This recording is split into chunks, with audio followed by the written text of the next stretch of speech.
ஆண்டவராகிய இயேசு கிறிஸ்துவின் நாமத்தினாலே இந்த 5வது நாள், இந்த 100 நாள் ஜெபத்தினுடைய 5வது நாள் ஜெபத்திலே திருச்சபையிலே கலந்து கொண்டிருக்கிற, இன்னும் ஆன்லைன் மூலமாக இந்த ஜெபத்தில் இருக்கிற ஒவ்வொரு பிள்ளைகளையும் நான் வாழ்த்தி நான் வரவேற்கிறேன்.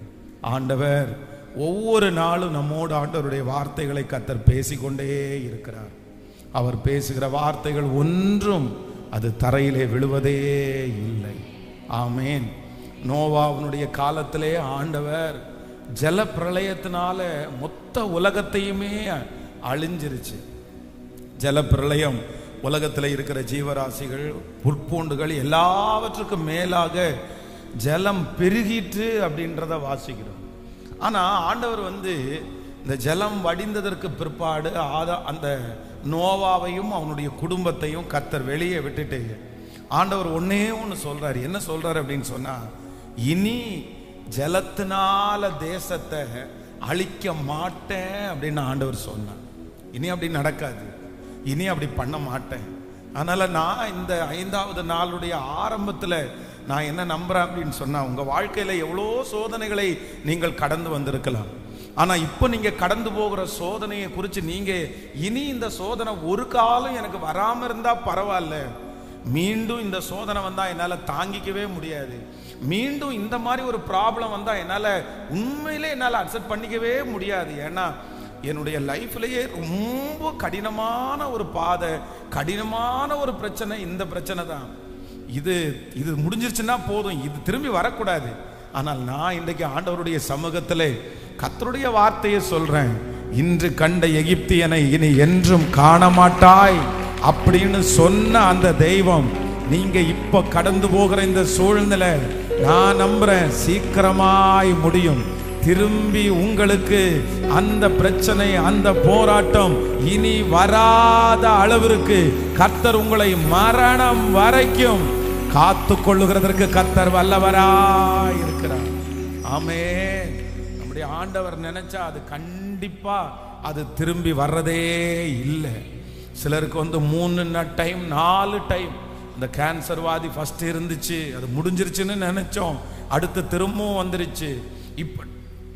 இப்போ அந்த கஷ்டம் எங்களுக்கு போயிட்டு இருக்குது. ஆனால் நான் நம்புறேன் இந்த ஜெபத்தில் ஆண்டவர் விடுதலை கொடுக்க போறாரு. அது எந்த மாதிரி ஆண்டவர் விடுதலை கொடுக்க போறார் அப்படின்னு சொன்னா, நிரந்தரமான ஒரு விடுதலையை கர்த்தர் தரப்போகிறார். நான் விசுவாசிக்கிறேன், கர்த்தருடைய கரம் ஒரு நிரந்தரமான விடுதலையை தரப்போகிறது. இனி உன்னுடைய வாசஸ்தலத்தை விசாரிக்கும் போது நீங்கள் குறைவை காண்பதில்லை. நம்மை சுற்றிலும் கர்த்தர் பெரிய சமாதானத்தை கர்த்தர் கிருபையாய் வைக்க போகிறார். நீங்க வேதத்துல ஒரு வசனத்தை வாசிப்பீர்களே, ஆனால் யாத்திராகமம் 2ஆம் அதிகாரத்தினுடைய 2வது வசனத்தை நம்ம வாசிக்கும் போது, யாத்திராகமம் 2ஆம் அதிகாரம் 2வது வசனம், அந்த ஸ்திரீ கர்ப்பவதியாகி ஒரு ஆண் பிள்ளையை பெற்று அது அழகுள்ளது என்று கண்டு அதை 3 மாதம் ஒளித்து வைத்தாள். இன்னொரு விஷயம் கூட வாசிக்கலாம். அந்த ஸ்திரீ கர்ப்பவதியாகி ஒரு ஆண் பிள்ளையை பெற்று அது அழகுள்ளது என்று கண்டு அதை 3 மாதம் ஒளித்து வைத்தாள். நல்லா கவனிச்சுங்க ஆண்டவருடைய பிள்ளைகளை, இந்த வசனத்துல நீங்க ரொம்ப கவனமாய் கவனிக்கணும். பொதுவாக ஒரு பிள்ளை பிறந்துருச்சுன்னாலே அது என்னன்னா எல்லாருக்கும் சந்தோஷம். பிள்ளை பிறந்த உடனே எல்லாரும் ஃபோன் பண்ணி என்ன சொல்லுவாங்கன்னா, எனக்கு ஒரு பிள்ளை பிறந்துருச்சு, எனக்கு ஒரு பிள்ளை பிறந்துச்சு. அதுவும் ரொம்ப அழகுள்ள பிள்ளையா இருக்குன்னு வச்சுங்களேன். ரொம்ப அழகா ஒரு குழந்தை பிறந்துச்சுன்னா, இன்னைக்கு இருக்கிற காலம் அப்படின்னு சொன்னா உடனே அந்த குழந்தையினுடைய போட்டோவை எடுத்து அதை உடனே எல்லாத்துலேயும் ஃபேஸ்புக்லையோ இன்னும் சோசியல் மீடியால உடனே போட்டுருவாங்க. ஆனா இந்த இடத்துல என்ன சொல்லுது அப்படின்னா, வேதம் சொல்லுது, ஒரு ஆண், அவள் கர்ப்பவதியாகி ஒரு ஆண் பிள்ளையை பெற்றெடுத்து அது அழகுள்ளது என்று கண்டு 3 மாதம் அவள் ஒளித்து வைத்தாளாம். அப்போ சில காரியங்கள், சில அற்புதங்கள் நமக்கு ஆண்டவர் கொடுக்கிற அற்புதங்கள் நம்ம நிறைய பேருக்கு சொல்ல வேண்டியதாக இருக்கலாம். அது ஊர்ல இருக்கிற அனைவருக்கும் தெரிஞ்சா ஒரு ஆசீர்வாதமான சாட்சியா இருக்கலாம். ஆனா ஒண்ணு நினைச்சுக்குங்க, இந்த வசனத்தின்படி நம்ம பார்ப்போமே ஆனால் சில ஆசீர்வாதங்களை ஆண்டவர் நமக்கு தரும்போது அது அழகா இருந்தாலும், அது நிறைய பேருக்கு சொல்ல வேண்டியதா இருந்தாலும், ஆண்டவர் அதை எப்படி அனுமதிக்கிறார் அப்படின்னு சொன்னா, அதை என்ன பண்ண அப்படின்னு சொன்னா, நீ 3 மாதம் நீ ஒளித்து வைத்துக்கொள். நீ வெளியில சொல்ல வேண்டாம், நீ யார்கிட்டையும் சொல்ல வேண்டாம், அதை சாட்சியா கூட சொல்ல வேண்டாம். நம்ம நிறைய பேர் செய்கிற ஒரு மிகப்பெரிய தவறு என்ன அப்படின்னா, சில காரியங்கள் சில சாட்சிகளை நம்ம நிறைய நேரத்தில் எல்லாருக்கும் சொல்லுவோம். இந்த சாட்சிகளை எல்லாருக்கும் சொல்றதுல கூட என்ன இருக்குன்னா ஆபத்து இருக்குது. இங்க ஒருவேளை இந்த தாயார் இந்த சாட்சியை சொல்லி இருந்தாங்கன்னு வச்சுக்கோங்களேன், இந்த மாதிரி எங்கள் வீட்டில் ஒரு ஆண் குழந்தை பிறந்திருக்குது, அது ரொம்ப அழகாக பிறந்திருக்குன்னு சொல்லியிருந்தேன்னா, அடுத்த நிமிஷம் எகிப்தில் இருக்கிற ஆட்கள் அந்த பெரிய ஆட்களெல்லாம் அந்த குழந்தைய ஒன்று கொண்டு போட்டிருப்பாங்க, இல்லைன்னா நைல் நதியில் போட்டிருப்பாங்க. ஏன்னா அங்கே ஒரு சட்டம் பிறப்பிக்கப்பட்டிருக்கிறது, பிறக்கிற எல்லா ஆண் குழந்தைகளும் என்ன பண்ணணும்னா அவங்கள கொல்லணும்னு ஒரு சட்டம் இருக்குது. அப்போ சில நேரங்களிலே ஆண்டவருடைய பிள்ளைகள், இன்றைக்கு நீங்க இதுல ரொம்ப ஞானம் உங்களுக்கு தேவை. என்ன அப்படின்னா, சில சாட்சிகளை சில நேரங்களில் நம்ம வெளியே சொல்லவே முடியாது. அது நமக்கும் கர்த்தருக்கும் மட்டும்தான் தெரியணும். அதை ஆண்டவர்கிட்ட நன்றி சொல்லிட்டு ஆண்டவரிடத்துல நம்ம துதிச்சுட்டு அப்படியே நம்ம விட்டுறணும். இது ஒரு மிகப்பெரிய ஞானம். இல்லை, என்னுடைய சாட்சி ஒளித்து வைக்கக்கூடிய சாட்சியை ஒளிச்சு வைக்காம நீங்க ரொம்ப வெளியில எல்லாம் சொன்னீங்க அப்படின்னு சொன்னா, எப்படி யோசேப்புனுடைய பலவர்ண அங்கி அவங்க உறிஞ்சு போட்டாங்களோ அதே போல சில நேரத்தில் நம்முடைய ஆசீர்வாதத்திற்கே நிறைய பொறாமைகள் உண்டாகும், நம்முடைய சாட்சிகளுக்கே நிறைய பொறாமைகள் உண்டாகும். அப்போ ஒன்று நீங்கள் நினைத்துக் கொள்ளுங்கள், ஆண்டவரே சில காரியத்தை என் வாழ்க்கையில ஒளித்து வைக்கணும்னு நீங்க அனுமதிச்சீங்கன்னா, அதை அப்படியே ஒளித்து வைக்கக்கூடிய ஒரு ஞானத்தை, கிருபையை ஆண்டவர் உங்களுக்கு கிருபையாய் கர்த்தர் தருவாராக. ஆமென் சொல்லுங்கள். இன்னொரு வசனத்தை கூட நீங்க வேதத்தில் வாசிக்கும் போது, நீங்கள் நியாயாதிபதிகளின் புஸ்தகத்தினுடைய 16வது அதிகாரத்தினுடைய 11வது வசனத்தை வாசிக்கலாமா? நியாயாதிபதிகளின் புஸ்தகம் 16ஆம் அதிகாரத்தினுடைய 11வது வசனத்தில் வாசிப்பீர்களேயானால், அதற்கு அவன் இதுவரைக்கும் ஒரு வேலைக்கும் வழங்காதிருக்கிற புது கயிறுகளினால் என்னை இருக்க கட்டினால் நான் வளர்ச்சியமாகி மற்ற மனுஷனை போல ஆவேன் என்றான். கவனிங்க, இந்த இடத்துல நம்ம ரெண்டாவதாக நம்ம இந்த 5வது நாளில் ஒன்று ரொம்ப அழகாய் கவனிக்கணும். இங்கே சிம்சோன் என்கிற ஒரு மனுஷனுக்கு ஒரு கயிறுனால கட்டுகிறாரு. அப்படின்னா மற்றவர்கள் கட்டுகிற ஒரு வாழ்க்கை அப்படின்னா அவனுடைய சம்மதத்தோடு கட்டின கட்டுகள், அவனுடைய விருப்பத்தோடு கட்டப்பட்டிருக்கிற கட்டுகள். நம்முடைய வாழ்க்கையில் நிறைய பேருடைய வாழ்க்கையில் நிறைய கட்டுகள் இருக்கிறது. இந்த கட்டுகள் எல்லாம் இந்த 100 நாட்கள் ஜெபத்தில் இந்த கட்டுகளை உடைக்கணும். ஆனால் இதில் இருக்கிற சில கட்டுகள் என்ன கட்டுகள் அப்படின்னு சொன்னால், நம்முடைய சம்மதத்தோடு இருக்கிற கட்டுகள் நிறைய இருக்கும். அதுக்காக நம்ம ஜெபம் பண்ணணும். அப்போ இந்த சிம்சோன் இவர்களை இன்னொருத்தர் சம்மதம் இல்லாம கட்டல, இல்லைன்னா இன்னொருத்தர் வேணும்னு இவன் பலசாலியா இருக்கிறான், இவனை எப்படியாவது கட்டிடலான்னு கட்டல. இவனுடைய சம்மதத்தோட தெளிலால் சொல்லி அங்கே இருக்கிறவர்கள் சரி என்ன கட்டுங்க அப்படின்னு சொன்னா அந்த மனுஷனே கட்ட சொல்றான். இன்றைக்கு இந்த சத்தத்தை கேட்கிற ஆண்டவருடைய பிள்ளைகளே, உங்க வாழ்க்கையில இருக்கிற கட்டுகளுக்கு உங்க சம்மதம் காரணமா இருக்கா? நீங்க தான் சம்மதிச்சீங்களா? நீங்க சொல்லி தான் பிசாசு உங்களை கட்டி வச்சிருக்கிறானா? நீங்க அதுக்கு ஓகே சொன்னீங்களா? நீங்க செஞ்ச பாவம் அதுக்கு காரணமா இருக்கா? நீங்க செஞ்ச தவறு அதற்கு காரணமா இருக்குதா? அப்போ நீங்க அந்த கட்டுகளை கட்டுறதற்கு அனுமதி கொடுத்ததுனால நீங்க அதை நீங்க கேன்சல் பண்ணணும், நீங்க ஜெபம் பண்ணணும், நீங்க மன்னிப்பு கேட்கணும். ஆண்டவரே, நான் இந்த மாதிரி நான் தான் அனுமதிச்சேன், பிசாசு வர்றதுக்கு நான் தான் அனுமதிச்சேன், என்ன நீங்க என்ன மன்னிச்சிருங்க. பாருங்க, சில மாதங்களுக்கு முன்பாக ஒரு 22 வயது மதிக்கத்தக்க ஒரு வாலிப தங்கச்சி வந்து அப்படியே பல நாட்கள் தூங்காம பைத்தியம் போல, அப்படியே பைத்தியம் பிடிக்கிறது போல இருட்டடைஞ்சு பழைய ஒரு துணியை போட்டுட்டு அவங்க அம்மா அப்பா இந்த இடத்துல கூட்டிட்டு வந்தாங்க. என்ன நடந்துச்சு, ஏன் இப்படி ஆயிட்ட அப்படின்னு சொல்லி அந்த பிசாசுக்காக அப்படி ஜெபம் பண்ணும்போது அந்த தங்கச்சி என்ன சொன்னாங்க அப்படின்னு சொன்னா, இரவு நேரத்துல யாருக்கும் தெரியாம வந்து மேல மொட்டை மாடியில போய் பிசாசு அப்படின்னா அந்த படத்துல, சினிமா படத்துல எந்த படம் வந்து ஹாரர் மூவி மாதிரி அப்படின்னா அந்த இந்த பிசாசு வர்ற மாதிரி அந்த மூவிஸை வந்து பார்த்து ஒரு நாள் ஒரு மூவி பார்க்கும்போது அந்த மூவியில் இருக்கிற பிசாசு வந்து கேட்குதாமா, நான் உனக்குள்ள வரட்டுமா, நான் உனக்குள்ள வந்தா நான் உன்னை இப்படி பலசாலியா மாத்துவேன், நான் உனக்குள்ள வந்தா எல்லாரையும் அட்ராக்ட் பண்றதுக்குள்ள தருவேன் அப்படின்னு சொன்ன உடனே இந்த பொண்ணு அந்த அந்த மொபைல்ல பார்த்து எஸ் நீ எனக்குள்ள வா நான் இடம் கொடுக்கிறேன் அப்படின்னு சொன்னா அந்த நாளையில ஏதோ ஒரு ஷாக் அடிச்சது மாதிரி, சில்லுன்னு குளிர்றது மாதிரி இருந்திருக்குது. அன்னையிலிருந்து தூக்கம் போயிருச்சு, அன்னையிலிருந்து அவளுடைய வாழ்க்கை அப்படியே தலைகீழா மாறிடுச்சு. அதுக்கப்புறம் இந்த பிள்ளைக்காக ஜெபம் பண்ணும்போது அது ஆடும்போது நான் போக மாட்டேன். ஏன் போக மாட்டேன்னா, இவ தான் என்ன வருந்தி அழைச்சா, இவ தான் என்ன விருப்பமா கூப்பிட்டா. இப்போ இந்த பிள்ளைக்கு சுயநினைவே வர மாட்டேங்குது. நான் வந்து சும்மா இருக்கும்போது சொல்றேன், இல்லை நான் கேன்சல் பண்றேன், எனக்கு அது வேண்டாம். அந்த பிசாசு துரத்தப்படுவதற்கு எவ்வளவு பாடு தெரியுமா? காரணம் என்ன அப்படின்னு சொன்னா, அவர்களாகவே வருவித்தது. அப்போ ஆண்டவருடைய பிள்ளைகளே, நம்ம இல்லாத நேரத்தில், நமக்கு தெரியாத நேரத்தில் சில கட்டுகள் நமக்குள்ளே இருக்கலாம். ஆனால் உங்களுடைய அனுமதியோடு கட்டப்பட்டிருக்கிற கட்டுகளுக்கு நீங்க மன்னிப்பு கேட்டு நீங்க மனம் திரும்பாம அந்த கட்டுகளில் இருந்து நீங்க விடுதலை ஆகவே முடியாது.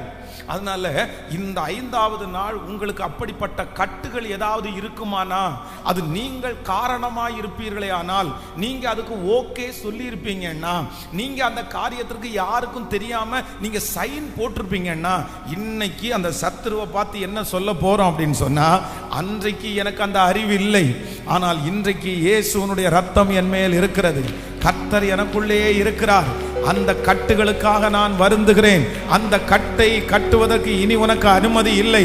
அதற்காக ஆண்டவரிடத்தில் மன்னிப்பு கேட்க அந்த கட்டுகள் நம்மை விட்டு முழுவதுமாய் விலகும். ஹல்லேலூயா! எத்தனை பேர் ஆமோதிக்கிறீர்கள்? அப்படியே கைகளை மேல உயர்த்தி நீங்க அனுமதிச்சு ஏதாவது கட்டுகள் உங்களுக்கு இருக்குமானால் சத்தத்தை உயர்த்தி நீங்க ஜெபம் பண்ணுங்க. முழு பலத்தோட அப்பா இயேசுப்பா, நீர் ஒரு இரக்கத்தை செய்யுங்கப்பா, நான் தான் அந்த கட்டுக்கு காரணம், நான் தான் அந்த பிரச்சனைக்கு காரணம், பிசாசு இந்த மாதிரி கட்டுகிறதற்கு நான் தான் அந்த வழி வகுத்தேன். ஆனா இப்ப இயேசுவின் நாமத்தினால அதை கேன்சல் பண்ணி ஜெபிக்கிறேன். இந்த வார்த்தையை நான் பேசினதற்காக என்னை மன்னியும், இந்த வார்த்தையை நான் சொன்னதற்காக என்னை மன்னியும் ஆண்டவரே, இப்படி நான் என்னை ஒப்பு கொடுத்ததற்காக என்னை மன்னியும் ஆண்டவரே. ஹல்லேலூயா, ஹல்லேலூயா. ஒரு மிகப்பெரிய ஊழியக்காரருடைய மனைவியா இருக்கிறவர்கள் அவருடைய புத்தகத்துல ஒரு சாட்சியை எழுதியிருந்தாங்க. அப்ப அந்த புத்தகத்தை நான் படிக்கும்போது பாத்தீங்க அப்படின்னு சொன்னா, அவங்க ஊர்ல அன்னைக்கு இருந்ததுல இந்த கேர்ள்ஸ் எல்லாரும் அப்படின்னா அந்த லேடிஸ் எல்லாருமே இந்த முட்டி வரைக்கும் ட்ரெஸ் பண்றது அவங்களுக்கு ஒரு வழக்கமா இருந்திருக்குது. அது ஒரு ஸ்டைல். அப்படின்னா ஃப்ராக் மாதிரி போட்டு கீழே அந்த காலுடைய கீழே முட்டிக்கு கீழே அந்த காலை காமிச்சு அப்படின்னா அந்த ஷூ போடுறது வழக்கம் அவங்களுக்கு. அது எல்லாருமே ஸ்டைல் அப்படின்னு நினைச்சாங்க.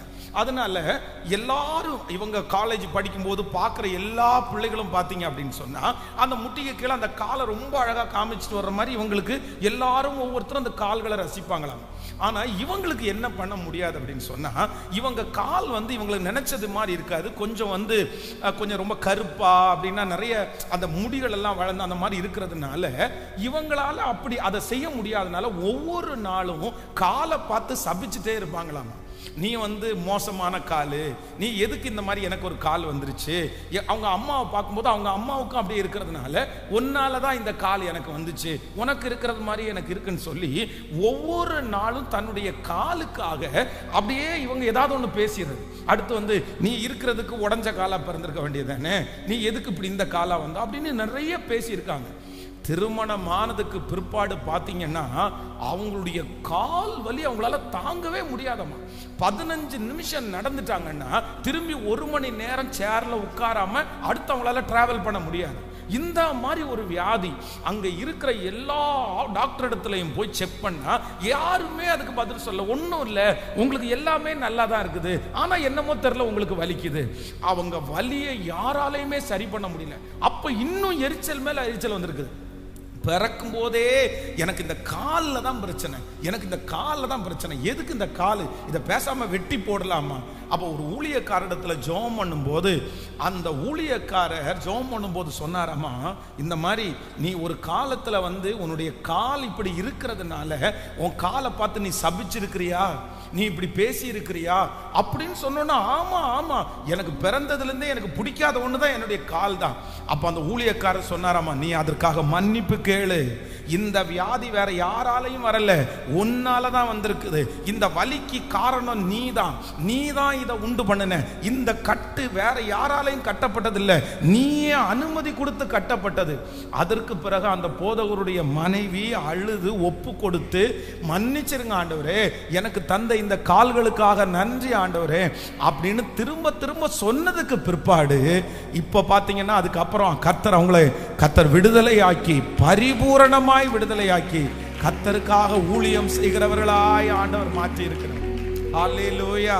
அப்போ ஆண்டவருடைய பிள்ளைகளே, ஒன்று நீங்கள் நினைத்துக் கொள்ளுங்கள், நீங்களாகவே என்ன பண்ணிடக்கூடாதுன்னா சத்துருடைய கையில போய் நம்ம விழுந்துடக்கூடாது, பிசாசனுடைய கையில நம்ம போய் விழுந்துடக்கூடாது.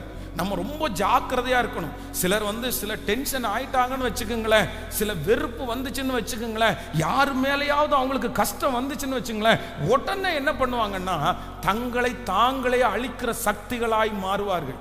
உங்களை கத்தி எடுத்து நீங்க குத்துறதுனால மட்டும் நீங்க அழிஞ்சிட மாட்டீங்க, உங்களை கத்தி எடுத்து வெட்டுறதுனால மட்டும் நீங்க அழிஞ்சிட மாட்டீங்க. நீங்க உங்களை குறித்து பேசுற வார்த்தையை சரியா பேசலைன்னா கூட அந்த வார்த்தை ஒரு நாள் உங்களுக்கு விரோதமாய் கணக்கு தீர்க்கும், நியாயம் சொல்லும். ரொம்ப ஜாக்கிரதையா இருக்கணும். நம்ம என்ன பண்ணிடக்கூடாதுன்னா அழிச்சிடவே கூடாது, நம்மளை நம்ம நாசம் பண்ணிடவே கூடாது. நம்மளை நல்லா வைக்கக்கூடியது யார் அப்படின்னா, முதல்ல நான் தான் என்ன நல்லா வச்சுக்கணும், முதல்ல நான் தான் என்ன நல்லா பார்த்துக்கணும், முதல்ல நான் தான் என்ன ரொம்ப அப்ரிசியேட் பண்ணணும், முதல்ல நான் தான் என்ன தட்டி கொடுக்கணும், முதல்ல நான் தான் பரவாயில்ல நீ எழும்பு அப்படின்னு நான் தான் என்ன உற்சாகப்படுத்தணும். சகல காரியத்தையும் ஆண்டவர் முதல்ல யாருக்குள்ளதான் தந்திருக்கிறார்னா நமக்குள்ளேயே தந்திருக்கிறார், எனக்குள்ளேயே தந்திருக்கிறார். எனக்கு ஃபர்ஸ்ட் டாக்டர் யாரு தெரியுமா? எனக்கு ஃபர்ஸ்ட் டாக்டர் நான் தான். எனக்கு ஃபர்ஸ்ட் டீச்சர் யார் தெரியுமா? எனக்கு ஃபர்ஸ்ட் டீச்சர் நான் என்னதான். முதல்ல கர்த்தர் எனக்கு இருக்கிறாரு, அதற்கு அப்புறம் என்னை உந்தி தள்ளுகிற, என்னை சுகமாக்குற, என்னை முன்னோக்கி நகர்த்துகிற எல்லாவற்றையும் யார் எனக்குள்ள வச்சிருக்கிறார்னா கர்த்தர். இன்னொருத்தருக்குள்ள எனக்குள்ளேயே கர்த்தர் வைத்திருக்கிறார், எனக்குள்ளேயே வைத்திருக்கிறார், உங்களுக்குள்ளேயே ஆண்டவர் வைத்திருக்கிறார். தாவீது எப்படி ராஜாவானா? தாவீதுக்குரிய தலைவன் யாரு? தாவீதுக்கு ஆலோசகர் யாரு? வேதம் சொல்லுது, அவனுடைய வாழ்க்கையில எல்லாம் இழந்து, தன்னுடைய மனைவி தன்னுடைய பிள்ளைகளை இழந்து எல்லாம் தீக்கிரையாக்கப்பட்டு, இவன் கூட்டிட்டு போன அத்தனை பேர் இவனுக்கு விரோதமாக எழும்பி ஆளாளுக்கு ஒரு கல்லை தூக்கிட்டு வரைக்கும் போது அந்த தாவீது என்ன சொல்றான் அப்படின்னு சொன்னா, ஆண்டவரே, தாவீது தன்னை திடப்படுத்தி கொண்டு இந்த தண்டை பின்தொடரலாமா, அதை பிடிப்பேனா என்று கேட்டான். உடனே கர்த்தர் என்ன சொல்றார் அப்படின்னு சொன்னா, நீ அந்த தண்டை பின்தொடர், நீ சகலத்தையும் பிடித்து நீ எல்லாவற்றையும் திருப்பி கொள்ளுவாய். பிரதர், உங்களுக்கு டாக்டர் வேண்டாம், பிரதர் உங்களுக்கு ஆலோசகர் யாரும் வேண்டாம், பிரதர் யாரும் உங்களை தட்டி கொடுக்க வேண்டாம். உலகத்தில் இருக்கிறவனை விட உங்களுக்குள்ளே இருக்கிறவர் பெரியவர், உலகத்தில் இருக்கிறவனை விட உங்களுக்குள்ளே இருக்கிறவர் பெரியவர். ஹல்லேலூயா. அவங்க ஒரு வார்த்தையை சொன்னா நான் எழும்ப மாட்டேனா? அவங்க ஒரு வார்த்தையை சொன்னா நான் அப்படி உற்சாகம் ஆயிருவேன்ல? என் கணவனார் ஒரு வார்த்தையை சொன்னா நான் உற்சாகம் ஆயிருவேன்ல? என் மனைவி ஒன்னு என்கரேஜ் பண்ண மாட்டேங்கிறாங்க பாஸ்டர். ஒரு வார்த்தை சொன்னா நான் எப்படி பஞ்சா பறப்பேன், சிட்டா பறப்பேன் அப்படின்னு எல்லாம் சொல்லுவாங்க. எதுக்கு இந்த மாதிரி எதிர்பார்க்கவே கூடாது. இந்த மாதிரி நீங்க எதிர்பார்த்தீங்கன்னா இன்னும் நீங்க ஆவிக்குரிய வாழ்க்கையில நீங்க வளரவே இல்லை. நீங்க இன்னும் தலைமைத்துவத்துக்கு நேராய் நீங்க போகவே இல்லை. ஒரு கரெக்டான ஒரு தேவனுடைய பிள்ளை என்ன பண்ணணும் அப்படின்னு சொன்னா, அவங்கள உற்சாகப்படுத்தக்கூடிய சகலத்தையும் கர்த்தர் அவர்களுக்குள்ளேயே வைத்திருக்கிறார். அவர்களுக்குள்ளேயே வைத்திருக்கிறார், உங்களுக்குள்ளேயே வைத்திருக்கிறார். அதைத்தான் நான் அடிக்கடி சொல்லுவேன். சங்கீதக்காரனாகிய தாவீது சொல்லும் போது சொல்லுகிறான், என் ஆத்துமாவே நீ ஏன் கலங்குகிறாய், ஏன் எனக்குள் தியங்குகிறாய்? கர்த்தரை நோக்கி காத்திரு, அவர் சமூகத்திலிருந்து ரட்சிப்பு உனக்கு வரும் என்று தாவீது தன்னை பார்த்து பேசுகிறார். ஆமென். தட்டி கொடுங்க பார்க்கலாம். உங்களை பார்த்து இந்த 5வது நாள் தட்டி கொடுங்க. நீ ஏன் கலங்குற? நீ ஏன் பயப்படுற? அவ ஒரு ஃபோன் பண்ணக்கூடாதா? அவன் ஒரு ஃபோன் பண்ணக்கூடாதா? எங்க அம்மா ஒரு ஃபோன் பண்ணக்கூடாதா? எங்க அப்பா ஒரு ஃபோன் பண்ணக்கூடாதா? பெட்ஷீட்டை படுத்து அப்படியே மூடிட்டு நிறைய பேர் அவர் வந்து பேசட்டும், அவர் சொல்லட்டும், அவர் என்னை எழுப்பி விடட்டும். எதுக்கு? வேண்டாம். அவர் எத்தனை நாள் எழுப்புவார்? அவர் எத்தனை நாள் சொல்லுவார்? அவர் எத்தனை நாள் உற்சாகப்படுத்துவார்? அவர் எத்தனை நாள் உங்க கூட இருக்க முடியும்? உங்களுடைய என்னுடைய ஆத்துமாவுக்கு அதிகாரி யார் அப்படின்னா, நான் தான் என்னுடைய ஆத்துமாவுக்கு அதிகாரி. கர்த்தர் என் கையிலே தான் என்னை கொடுத்திருக்கிறார். இந்த 100 days ஜெபம் முடிஞ்சதற்கு பிற்பாடு நீங்க யாரையுமே டிபெண்ட் பண்ணக்கூடாது. நீங்க யாரையுமே சார்ந்து வாழக்கூடாது. கர்த்தரை தவிர வேற யாரையும் நீங்க சார்ந்து வாழக்கூடாது. உங்களை பார்த்து நிறைய பேர் பிரமிக்கணும். உங்களை பார்த்து நிறைய பேர் ஆச்சரியப்படணும். ஹல்லேலூயா. உங்களை பார்த்து சொல்லணும், இவர்களுக்கு ஆறுதல் சொல்ல தேவையில்லை, இவனுக்கு தைரியம் சொல்ல தேவையில்லை. இவ்வளோ பெரிய பிரச்சனையை இவ்வளோ பெரிய தைரியமா ஒன்ன மாதிரி கடக்கிறதுக்கு எனக்கு பலன் இல்லைன்னு நம்மளை பார்த்து நிறைய பேர் சொல்லுகிற அளவிற்கு நான் நம்புறேன். இந்த 5வது நாள் நீங்க கரங்களை தட்டி கொண்டு இருக்கும் போதே அந்த பலன், அந்த பலன், அந்த பலன். ஸ்தோத்திரம், ஸ்தோத்திரம், ஸ்தோத்திரம், ஸ்தோத்திரம், ஸ்தோத்திரம். இப்போ இப்போ இப்போ இயேசப்பா, உலகத்தில் இருக்கிறவனை விட எங்களுக்குள்ளே இருக்கிறவர் பெரியவர். ஆண்டவரே, என் பிள்ளைகளை பார்த்து ஆச்சரியப்படணும், ஆச்சரியப்படணும். அதான் அப்போஸ்தலனாகிய பவுல் சொல்லும்போது சொல்லுகிறார், நான் முதல் விசை ராஜாவுக்கு முன்பாக உத்தரவு சொல்ல நிற்கையில் ஒருவனும் என்னோடு கூட இல்லை, கர்த்தரோ எனக்கு ஆதரவா இருந்தார். ஹல்லேலூயா, ஹல்லேலூயா. எத்தனை பேர் ஜெபம் பண்ண போறீங்க? எத்தனை பேர் கேட்க போறீங்க? ஆண்டவரே, எனக்கு நானே கட்டின கட்டுகள் இப்பொழுது அவிழ்க்கப்படுவதாக. என்னுடைய பர்மிஷனோட நான் கட்டின கட்டுகள் இப்பொழுது அவிழ்க்கப்படுவதாக. நான் சொல்றது எத்தனை பேருக்கு அண்டர்ஸ்டாண்டிங் ஆகுது? நான் எத்தனை பேருக்கு அண்டர்ஸ்டாண்டிங் ஆகுது? உங்களை குறித்து அப்படியே ரொம்ப மட்டமா, நம்மளை குறித்து உலகத்தில் இருக்கிற யார் வேணாலும் மட்டமா நினைக்கட்டும், பரவாயில்ல. யார் வேணாலும் குறைவா நினைக்கட்டும், பரவாயில்ல. ஆனா நம்ம எப்பவுமே ஒன்று நினைக்கணும், எனக்குள்ள இருக்கிற இயேசு பெரியவர், நான் ஆராதிக்கிற இயேசு பெரியவர். இந்த உலகத்திலே பெரிய சொத்து இயேசு எனக்கு கிடைச்சிருக்கிறதுனால ஐ அம் லக்கி. நான் லக்கியான ஒரு ஆள், நான் சந்தோஷமான ஒரு ஆள். ஹல்லேலூயா. கர்த்தரை தெய்வமாய் கொண்ட ஜனம் அது பாக்கியம் உள்ளது. கர்த்தரை தெய்வமாய் கொண்ட ஜனம் பாக்கியம் உள்ளது. நான் இப்ப ஜெபிக்கிறேன், கைகளை உயர்த்துங்க. ஸ்தோத்திரம், ஸ்தோத்திரம், ஸ்தோத்திரம். மன்னிப்பு கேட்கிறவங்க மன்னிப்பு கேளுங்க. ஆன்லைன்ல இந்த சத்தத்தை கேட்கிற யாரோ ஒருத்தடத்துல பேசுறாரு, பிரதர் இது நீங்க உங்களுக்கு கட்டின கட்டு, சிஸ்டர் இது நீங்க கட்டுறதற்கு நீங்க ஒப்பு கொடுத்த இந்த கட்டு, நீங்க தான் ஒப்பு கொடுத்தீங்க. ஏசப்பாட்ட சொல்லுங்க, நான் தான் இதை அனுமதிச்சேன். இந்த பிரச்சனைக்கு வேற யாரும் காரணம் இல்லை, நான் தான் காரணம். இந்த மன போராட்டத்திற்கு நான் யாரும் காரணம் இல்லை, நான் தான் காரணம். நான் என் உடம்பை கெடுத்துட்டேன் ஆண்டவரே, நான் என் சிந்தையை கெடுத்துட்டேன் ஆண்டவரே, நான் என்னை இப்படி ஒப்பு கொடுத்துட்டேன் ஆண்டவரே. நீர் தடுத்து நிறுத்தி கூட நான் கேட்கல. நீர் சொல்லி கூட நான் கேட்கல, நீ எச்சரிச்சு நீங்க கேட்கல, நானே போய் அந்த சிக்கல்ல விழுந்துட்டேன், நானே என்ன கெடுத்துட்டேன். ஆனா இப்போ இந்த 5வது நாள் நான் ஒப்பு கொடுக்கிறேன். இயேசுவின் நாமத்தினால என்னுடைய பெர்மிஷனோட கட்டப்பட்டிருக்கிற அந்த கட்டுகள் இப்பொழுது உடைவதாக. நான் தெரியாம கட்டின கட்டுகள் இப்பொழுது இயேசுவின் நாமத்தில் உடைவதாக, உடைவதாக, உடைவதாக. ஹல்லேலூயா, ஹல்லேலூயா. உங்க வல்லமை கடந்து வரட்டும். எந்த பிள்ளை, எந்த மகன், எந்த மகள் இப்பொழுது அப்படிப்பட்ட கட்டுனாலே கட்டி வைத்திருக்கிறார்களோ, இயேசுவின் நாமத்தினால உம்முடைய கல்வாரி ரத்தம், உம்முடைய மன்னிக்கிற ரத்தம் இப்ப அவங்களை கழுவும் போது அந்த சத்துருடைய கை எடுக்கப்படுவதாக. எப்படி கிதியோனை கட்டின அந்த கயிறு நெருப்பு பட்டது போல அது அத்து போயிருச்சோ, இப்போ கர்த்தருடைய அபிஷேகம், கர்த்தருடைய வல்லமை ஒவ்வொருவர் மேலும் இறங்குவதாக, இறங்குவதாக, இறங்குவதாக. அந்த கட்டுகள் இப்பொழுது நெருப்பு பட்டது போல அந்த அபிஷேகம் இறங்கும் போது ஹல்லேலூயா, அது உடைகிறதற்காக நன்றி, உடைகிறதற்காக நன்றி, உடைகிறதற்காக நன்றி. பெரியவர், பெரியவர், பெரியவர், பெரியவர். ஹல்லேலூயா, ஆமென்.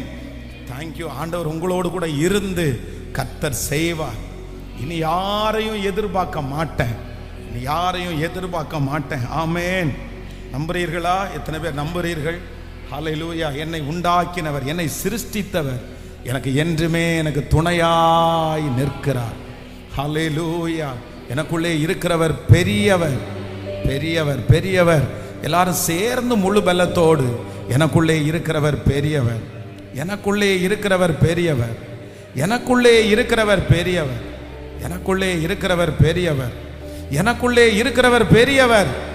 இனி நான் என்ன கெடுக்க போவது இல்லை, இனி நான் என்ன தொலைக்க போவது இல்லை. இனி என்ன கர்த்தர் பார்த்துக்க கூடிய கிருபை ஆண்டவர் எனக்கு தரப்போகிறார்.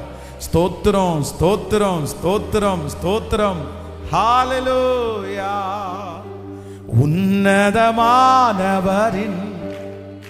உயர் மறைவில் இருக்கிறவன், சர்வ வல்லவரின் நிழலில் தங்குவான். இது பரமசிலாக்கியமே. சர்வ வல்லவரின் நிழலில் தங்குவான். இது பரமசிலாக்கியமே.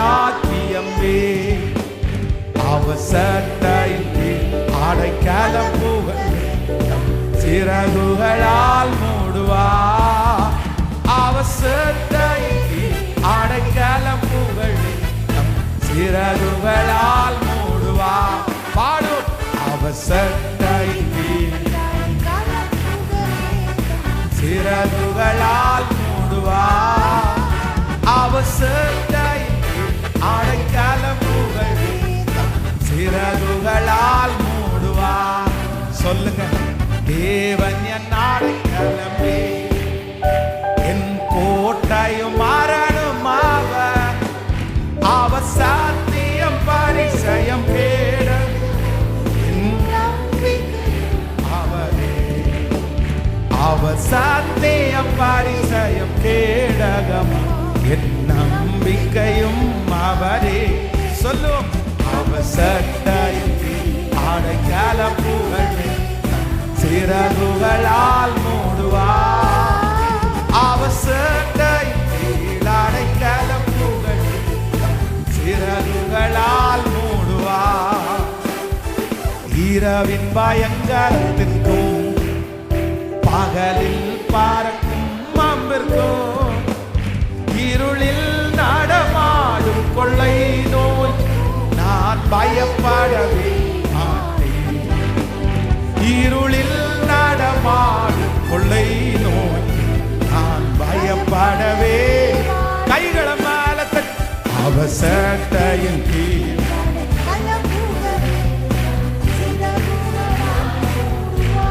அப்பா. அவசட்டையின் அடைக்கலம் புகழ் சிறகுகளால் மூடுவார்.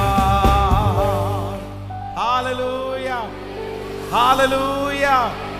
நம்மளை கர்த்தர் கொடுத்திருக்கிற சரீரத்தை கர்த்தர் கொடுத்திருக்கிற சிந்தைய எல்லாத்தையும் இனி என்னவா பார்த்துக்கணும் அப்படின்னு சொன்னா பத்திரமா சொல்லுங்க, பத்திரமா. பத்திரமா எதையுமே உள்ள நம்ம அனுமதிக்கவே கூடாது. உடனுக்குடன் அவ்வளவு போராட்டத்தின் மத்தியிலையும் அவ்வளவு பிரச்சனையின் மத்தியிலையும் சங்கீதக்காரனாகிய தாவீது தன்னை யாருமே சரி பண்ணுவதற்கு இல்லைனாலும் அவரை என்ன பண்ணிக்கிட்டாருன்னா ரெடி பண்ணிக்கிட்டாரு. பக்கத்துல கையை பிடிச்சு சொல்லுங்க, அவரை ரெடி பண்ணிக்கிட்டாரு. சொல்லுங்க, அவர் ரெடி பண்ணிக்கிட்டாரு. நீங்க உங்களை ரெடி பண்ணிக்கணும். சொல்லுங்க, நீங்க உங்களை ரெடி பண்ணிக்கணும். நல்லா சொல்லுங்க, நீங்க உங்களை ரெடி பண்ணிக்கணும்.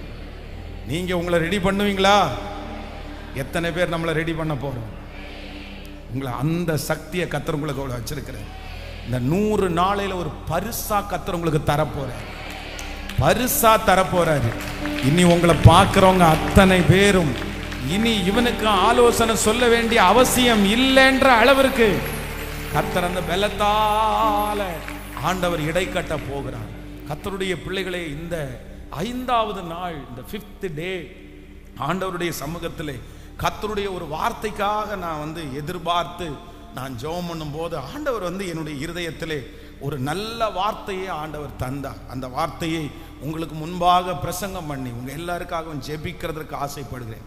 வாசிக்கலாம். நீங்கள் ஆதியாகமம் 22ஆம் அதிகாரத்தினுடைய 14வது வசனத்தையும் 8வது வசனத்தையும் நம்ம வாசிக்க போறோம். ஃபர்ஸ்ட் 14வது வசனத்தையும் அடுத்ததாக 8வது வசனத்தையும் நம்ம வாசிக்க போகிறோம். ஆபிரகாம் அந்த இடத்திற்கு யெகோவா ஈரே என்று பெயரிட்டான். அதனாலே கர்த்தருடைய பர்வதத்திலே பார்த்து கொள்ளப்படும் என்று இந்நாள் வரைக்கும் சொல்லப்பட்டு வருகிறது. இன்னொரு 8வது வசனத்தை கூட வாசிக்கலாம்.